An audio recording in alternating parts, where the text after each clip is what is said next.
I'm Scott Reynolds. Most people know me as a porn actor. I'm here to talk about World AIDS Day. I've been HIV positive over 35 years. I've lived through the plague years. I was included in a project called I Still Remember. Wonderful photo essay which does recall a lot of aspects of AIDS during the 80s. World AIDS Day initiated back in the 80s. AIDS became apparent in the late 70s, early 80s as a massive plague. It was very politicized, it was very tragic, and there were no treatments available for anyone anywhere. Things are different today. It's important to commemorate World AIDS Day, remember where we came from, what it was like, and what we have today. Today we have medicines, we have treatments, but these treatments came at a very high cost. I can recall the people, friends of mine, entering drug trials. Sometimes they helped them for a bit before they expired. Sometimes it brought them to death quicker. These drugs are very expensive in terms of the lives that were given to bring them into practice and into use. In the 80s, an AIDS diagnosis, we knew nothing. And so AIDS was frequently diagnosed after the death. These people were diagnosed at the end stage of the disease. Now we have the ability to tell way in advance when a person's been exposed, when it developed. It's quite an advantage. When a person was diagnosed with AIDS in 1987, 88, 89, it was a terminal sentence. You knew you were doomed, and it was horrifying to be that person. It's a world we can't know.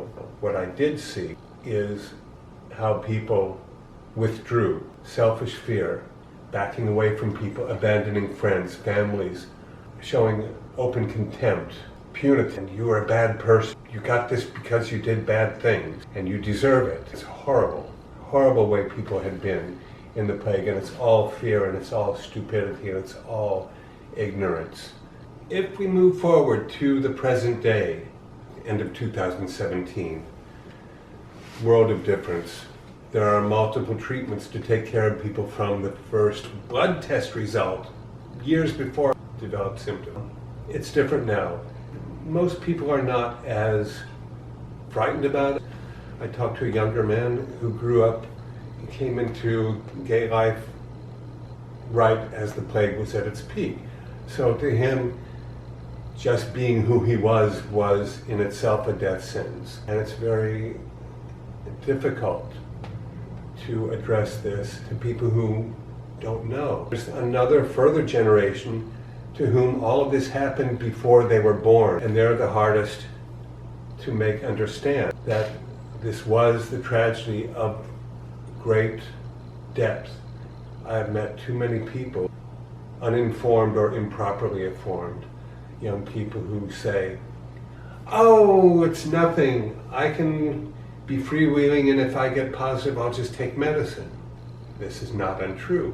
This is not the smartest choice to make. Yes, I've been HIV positive for over 35 years. I am a danger to no one. Met a couple of very strange young men who deliberately want to become HIV positive, who somehow that's a component of being a gay person. And this is very disturbing to me. None of this is intelligent or sensible or rational in any way. You have to make some informed choices. You have to be smart.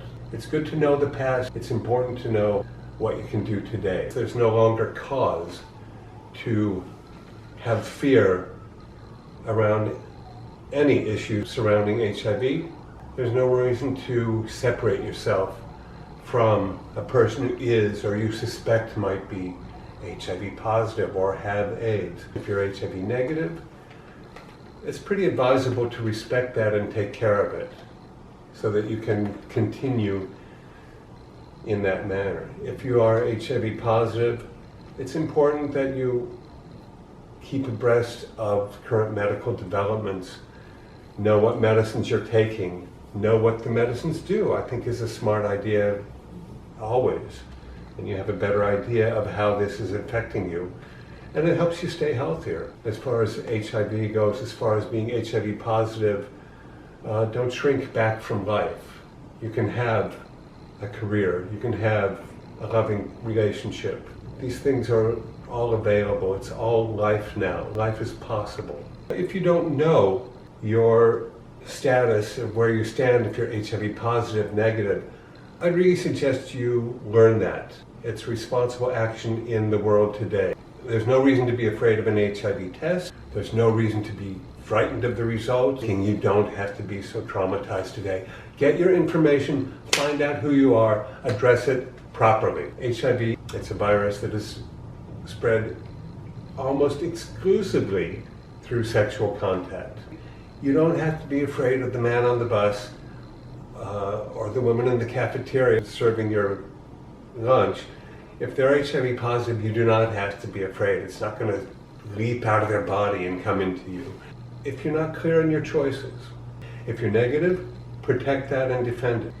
And if you're HIV positive, stay on your medicines. Take them responsibly. Just do what you have to do. Take care of yourself. As far as who you associate with, some people, oh, I never want to deal with an HIV positive person. Fine. That's not an issue with me. I respect that. You don't need to make the other person feel like a pariah. You just respectfully be kind. Someone who's HIV positive, you find that someone's negative, respect that. If they want a condom, respect that.